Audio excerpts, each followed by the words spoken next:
24절. 고부지방의 유생들이 을미년 봄에 세상의 평정을 축하하는 뜻으로 두승산에서 시위를 열었을 때 상제께서 이에 참여하시니라. 이때 한 노인이 상제를 조용한 곳으로 청하여 모셔가더니 작은 책 한 권을 전하거늘 그 책을 통독하셨도다. 25절. 유생들은 세상이 평온하다고 하나 세도는 날로 어지러워졌도다. 상제께서 이때 비로소 환구천하하실 뜻을 두셨도다. 26절. 5월이 되어 상제께서 본댁을 떠나셨으나 가신 곳을 아는 사람이 아무도 없었도다. 그리하여 매우 염려하는 상제의 부친을 보고 유덕아는 대신하여 상제를 찾으려고 의관을 갖추고 갱망리를 떠났도다. 그가 태인 강삼리에 이르렀을 때 관군은 의병 2사람을 잡고 덕안을 동학군으로 몰고 포박하여 전주 용머리 고개 임시형장으로 끌고 가니라. 2사람이 먼저 차명되고 덕안의 차례가 되었을 찰나에 하늘이 캄캄하여지고 천둥치고 번개가 번쩍이며 비가 억수같이 쏟아지는지라. 관군들은 지레에 겁을 먹고 도망하였으나 비바람은 그치지 않고 밤은 깊어 사방이 보이지 않아 덕안이 정신을 차리니 2사람의 시체만이 짙은 어둠 속에 뒹굴어 있었도다. 무서움에 쫓겨 그는 먼 곳에서 비치는 등불을 향하여 지친 몸을 이끌어가니 날이 새기 시작하니라. 등불은 간데온데 없는 산중이었도다. 그제서야 그는 정신을 차리고 포박을 풀고 재생의 기쁨을 안고 집에 돌아왔느니라. 그는 이 재생의 인도를 호랑이가 불빛을 비춰준 것으로 믿었도다. 얼마 후 상제께서 갱망리에 호련히 돌아오셨도다. 상제께서 덕안을 보시고 험한 시국에 위급한 환경을 당하여 고통이 많았도다 말씀하며 위로하시니 그는 더욱 자신의 재생을 상제의 덕화라고 굳게 믿으며 재생의 감격을 되새기니라. 당신은 가릴 사이 없이 마구 죽이는 판국이었도다. 27절. 상제께서 이민년 어느 날 김형렬과 함께 금산사 부근의 마을에 가서 계셨도다. 이 부근의 오동정에 살고 있던 김경안이란 사람이 기독교의 신약전서를 가지고 있었던 바, 상제께서 어느 날 김형렬에게 신약전서 한 권을 구하게 하시니라. 그는 이르신 대로 그로부터 책을 빌려다 상제께 드렸더니 상제께서 그것을 불사르셨도다. 28절. 그 후 어느 날 형렬은 상제를 모시고 오동정을 찾아 음식을 대접하였도다.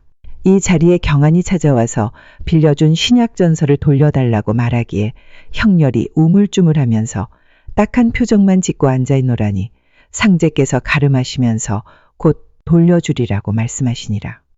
마침 이때에 그곳을 한 붓 장수가 지나가는지라. 상제께서 그를 불러들이고 음식을 권한 다음에 그 붓 상자를 열어보이라고 청하시니 그가 분부에 조치니라. 상제께서 그대는 예수를 믿지 아니하니 이 책은 소용이 없을 터이므로 나에게 줄 수 없느냐고 물으시니 그는 음식 대접을 받은 터이어서 기꺼이 응하는지라. 상제께서 그 책을 경안에게 돌려주시니 거기에 있던 사람들이 모두 어리둥절하였도다. 29절. 상제의 신성하심이 하운동에도 알려졌도다. 이곳에 이 선경이란 자의 빅모가 살고 있었도다. 상제께서 주인을 찾고 그대의 아내가 49일 동안 정성을 들일 수 있느냐를 잘 상의하라 분부하시니라. 주인은 명을 받은 대로 아내와 상의하니 아내도 일찍부터 상제의 신성하심을 들은 바가 있어 굳게 결심하고 허락하니라. 상제께서 다시 주인에게 어김없는 다짐을 받게 하신 뒤에 공사를 보셨도다. 그 여인은 날마다 머리를 빗고 목욕 재개한 뒤에 떡 1시루씩 쪄서 공사일에 준비하니라. 이렇게 여러 날을 거듭하니 아내가 심히 괴로워하여 불평을 품었도다. 이날 한 집 나무를 다 떼어도 떡이 익지 않아 아내가 매우 당황하여 어찌할 바를 모르고 있노라니 상제께서 주인을 불러 그대 아내는 성심이 풀려서 떡이 익지 않아 매우 걱정하고 있으니 내 앞에 와서 사과하게 하라. 나는 용서하고자 하나 신명들이 듣지 아니하는도다고 이르시니라. 주인이 아내에게 이 분부를 전하니 아내가 깜짝 놀라면서 사랑방에 나와 상제께 사과하고 부엌에 들어가서 시루를 열어보니 떡이 잘 익어 있었도다. 부인은 이로부터 한결같이 정성을 들여 49일을 마치니 상제께서 친히 부엌에 들어가셔서 그 정성을 치하하심으로 부인은 정성의 부족을 송구히 여기니 상제께서 부인을 위로하고 그대의 성심이 신명에게 사무쳤으니 오색 체운이 달을 끼고 있는 그 증거를 보라고 하셨도다. 30절. 상제께서 정읍으로부터 진펄이나 논이나 가리지 않고 질러오셨도다. 이것을 보고 류연회란 동리 사람이 길을 버려두고 그렇게 오시나이까라고 말하니 상제께서 나는 일을 하느라고 바쁘건만 하시며 그대로 가시니라. 이 일로부터 수년이 지난 후에 그가 측량기사가 되어 신장로를 측정하게 되었는데 그 측량이 바로 상제께서 함부로 걸어가신 선이 되니라. 지금 덕천 사거리에서 정읍을 잇는 신장로가 바로 그 길이로다. 31절. 김영렬은 상제를 모시고 있던 어느 날 상제께 진묵의 옛일을 아뢰었도다. 전주부 중에 한 가난한 아전이 진묵과 친한 사이로서 하루는 진묵에게 가난을 벗어나는 방법을 물으니 진묵이 사옥소리가 되라고 일러주니 아전은 이는 적은 직책이라 얻기가 쉬운 것이라고 말하고 자리를 떠났으나 그 후에 아전은 옥리가 되어 당시에 갇힌 관내의 부호들을 극력으로 보살펴 주었나이다. 그들은 크게 감동하여 추록한 후에 옥리에게 물자로서 보답하였다나이다. 그리고 진묵은 밤마다 북두칠성을 하나씩 그 빛을 가두어 사람들에게 보이지 않게 하여 7일 만에 모두 숨겨버렸다 하나이다. 태사관이 이 변은 하늘이 재앙을 내리심이니 천하에 대사령을 내리시어 옥문을 열고 천의에 순종하사이다 하고 조정에 아뢰오니 조정은 그것이 옳음을 알고 대사령을 내렸다나이다. 이 말을 상제께서 들으시고 말씀하시기를 진실로 그러하였으리라. 내가 이를 본받아 한 달 동안 칠성을 숨겨서 세상 사람들의 발견을 시험하리라 하시고 그날 밤부터 한 달 동안 칠성을 다 숨기시니 세상에서 칠성을 발견하는 자가 없었도다. 32절. 상제께 김영렬이 고대의 명의는 지나가는 말로 사람을 가르치고 정확하게 일러주는 일이 없다고 하나이다고 여쭈니 상제께서 신뢰를 들어 말하라고 하시므로 그는 율곡이 이 순신에게는 두률 천독을 이루고 이 항복에게는 슬프지 않는 울음에 고춧가루를 싼 수건이 좋으리라고 일러주었을 뿐이고 임난에 쓰일 일을 이르지 아니하였나이다고 아뢰니라.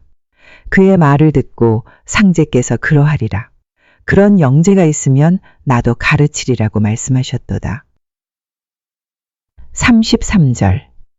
상제께서 일진회가 발족되던 때부터 관을 버리시고 삿갓을 쓰고 다니시며 속옷을 검은 것으로 외의를 흰 것으로 지어 입으셨도다. 저 일진회가 검은 옷을 입었으니 나도 검은 옷을 입노라 말씀하시고 문 밖에 나오셔서 하늘을 가리켜 말씀하시기를 구름에 안이 검고 밖이 흰 것은 나를 모형한 것이니라 하셨도다. 34절. 상제께서 구리골을 떠나 익산에 이르시고 그곳에서 월여를 보내시다가 다시 회선동에 이르시니라. 이곳에 김보경이 살고 있었는데 그의 집 외당에 상제께서 계셨도다. 이때 그는 모친의 위독함을 상제께 아뢰니라. 이를 들으시고 상제께서 그에게 가라사대 오늘 밤은 명부사자가 병실에 침입하여 나의 사자의 빈틈을 타서 환자를 해할 것이니 병실을 비우지 말고 꼭 한 사람이 방을 지키면서 밤을 새우라 하시니라. 보경이 이르심을 조차 가족 한 사람씩 교대로 잠자지 않고 밤을 새우기로 하고 가족들을 단속하였느니라. 여러 날이 계속되매 식구들이 졸음에 못 이겨 상제의 이르심을 잊어갔도다.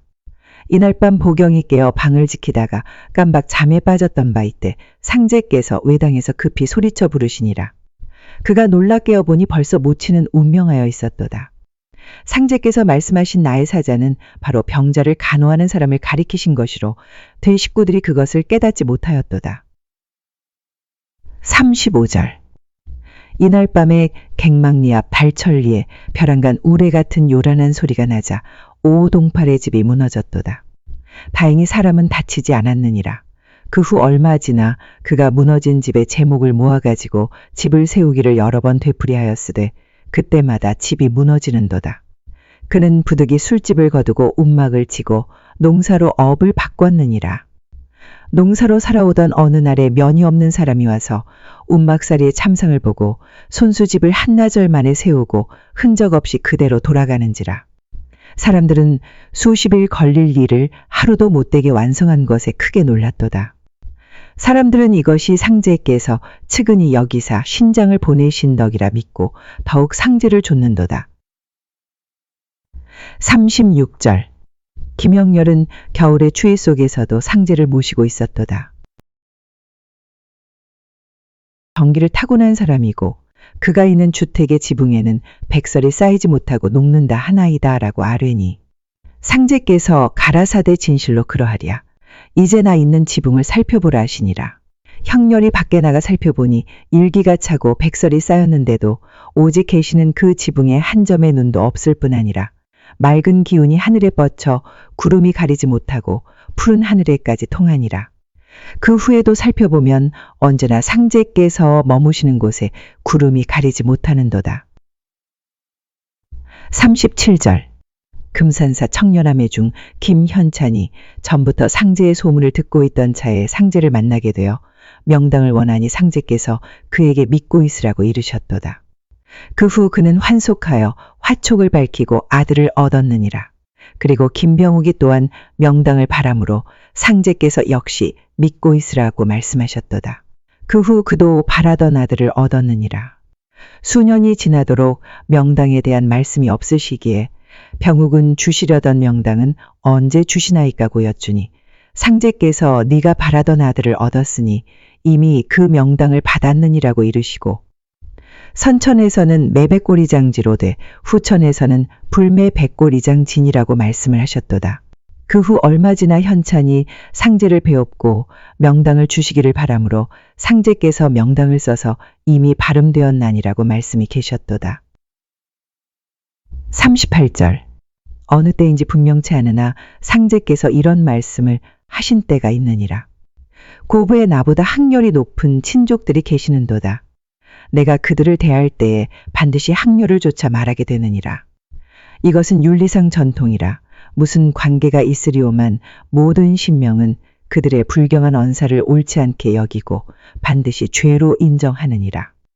나는 이것을 어렵게 생각하여 친족과의 왕래를 적게 하느니라 하셨도다.